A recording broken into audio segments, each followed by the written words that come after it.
आजाद भारत की राजनीति के वो चमकते सितारे जिन्होंने उस दौर में भी राजनीति को रोशन किया, आज उन्हीं अटल बिहारी वाजपेयी जी की 100वीं जयंती पर पूरा देश उनको सम्मान के साथ याद कर रहा है।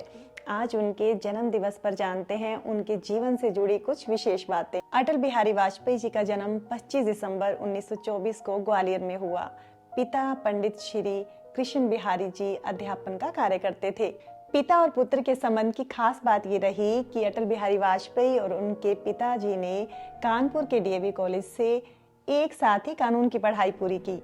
और कमाल की बात यह है कि दोनों का एडमिशन भी एक ही सेक्शन में हुआ। जिस दिन इनके पिताजी कक्षा में उपस्थित नहीं होते तो अटल बिहारी जी से प्राध्यापक महोदय पूछते कि आपके पिताजी नहीं आए, और जिस दिन अटल जी कक्षा में ना जा सकते तो यही सवाल इनके पिताजी से पूछा जाता। पिता और पुत्र की ये जोड़ी छात्रावास के एक कमरे में रहते हुए कानून की पढ़ाई पूरी की, और इन्हें देखने के लिए दूर दूर से छात्र आया करते थे। साथ ही उनके व्यक्तित्व की लोकप्रियता इतनी कि वो लोकसभा में 9 बार और राज्यसभा में 2 बार चुने गए, जो स्वयं अपने आप में एक बड़ा कीर्तिमान था। पूरा देश राजनीतिक अस्थिरता से गुजर रहा था, क्योंकि 9 साल में जनता ने 4 बार लोकसभा के चुनाव देखे। इस बार भी जनता के मन में शंका थी कि क्या ये नई सरकार भी जनता की आशाओं पर खरी उतर पाएगी या नहीं। लेकिन सरकार बनते ही वाजपेयी जी के प्रधानमंत्री पद संभालने के कुछ दिन बाद ही देश का गौरव बढ़ाता 11 मई 1998 का वो ऐतिहासिक दिन, जब पोखरण में सफल परमाणु परीक्षण हुआ। ऑपरेशन शक्ति नाम के इस परीक्षण के बाद भारत के वैज्ञानिकों की चर्चा अंतर्राष्ट्रीय पटल पर होने लगी।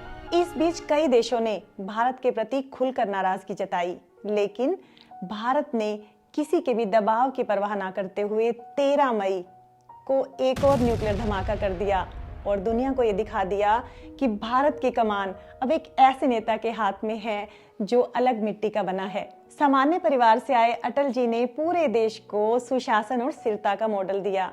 उनके समय में सड़कों का इतना विकास हुआ जितना कि शेर शाह सूरी के समय पे हुआ था।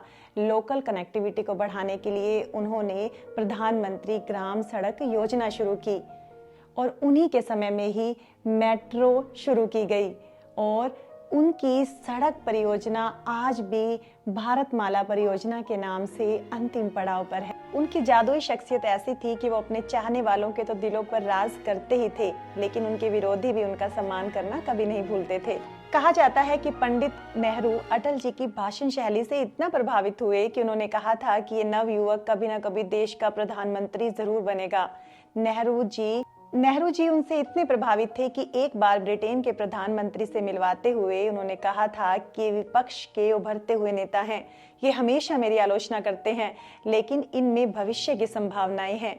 किंग शुक नाम की पुस्तक Atal Bihari Vajpayee a man for all season में इसका जिक्र आता है। बाद में ये भविष्यवाणी सही साबित हुई और साल 1970 में केंद्र में जनता दल की सरकार बनी तो अटल बिहारी जी को विदेश मंत्री बनाया गया।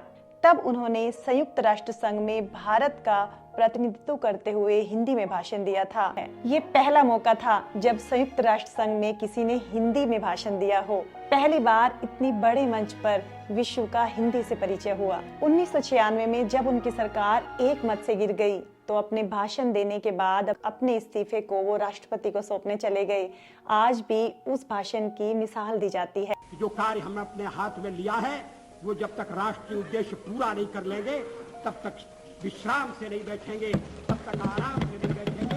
अध्यक्ष महोदय, मैं अपना त्याग पत्र राष्ट्रपति महोदय को देने जा रहा हूँ। फरवरी 1987 में जब बटाला में आतंकियों ने घेराबंदी कर दी और ये औद्योगिक शहर 18 दिनों तक कर्फ्यू से जूझता रहा, उस समय भी अटल बिहारी वाजपेयी की सूझबूझ से बटाला को संकट से मुक्ति मिली थी। उस दौरान बटाला में आवश्यक वस्तुओं की आपूर्ति बंद हो गई और बच्चे दूध के अभाव में बिलख रहे थे। तो पंजाब केसरी समूह के संपादक श्री विजय चोपड़ा ने अटल बिहारी वाजपेयी की लोकप्रियता को देखते हुए भाजपा नेता श्री कृष्ण लाल से श्री अटल बिहारी वाजपेयी को बटाला बुलाने की गुजारिश की और संकट का समाधान निकालने को कहा।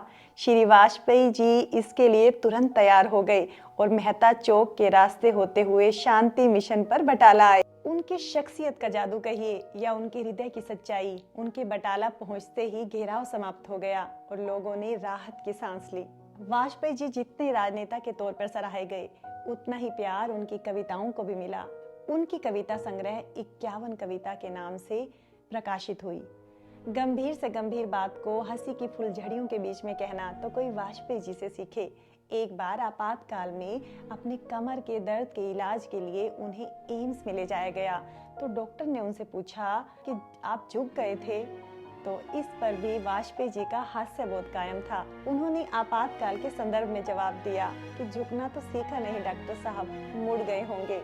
इसी विचार को उन्होंने अस्पताल के बेड पर टूट सकते हैं मगर झुक नहीं सकते जैसी आपातकाल विरोधी कविता लिखी, जो उस दौर की सबसे प्रचलित कविता थी। 16 अगस्त 2018 को वाजपेयी जी हमें छोड़कर भले ही चिर निद्रा में लीन हो गए हों, लेकिन उनका जीवन दर्शन हमेशा भारतीयों को प्रेरित करता रहेगा। उनका ये अटल वाक्य है, सरकारें आएंगी, सरकारें जाएंगी, पार्टियां बनेंगी, बिगड़ेंगी, लेकिन देश रहना चाहिए। ये मंत्र बनकर सदा देशवासियों के दिल में देश प्रेम का संचार करता रहेगा। उनके व्यक्तित्व को नमन करते हुए हम उन्हें सच्ची श्रद्धांजलि देते हैं।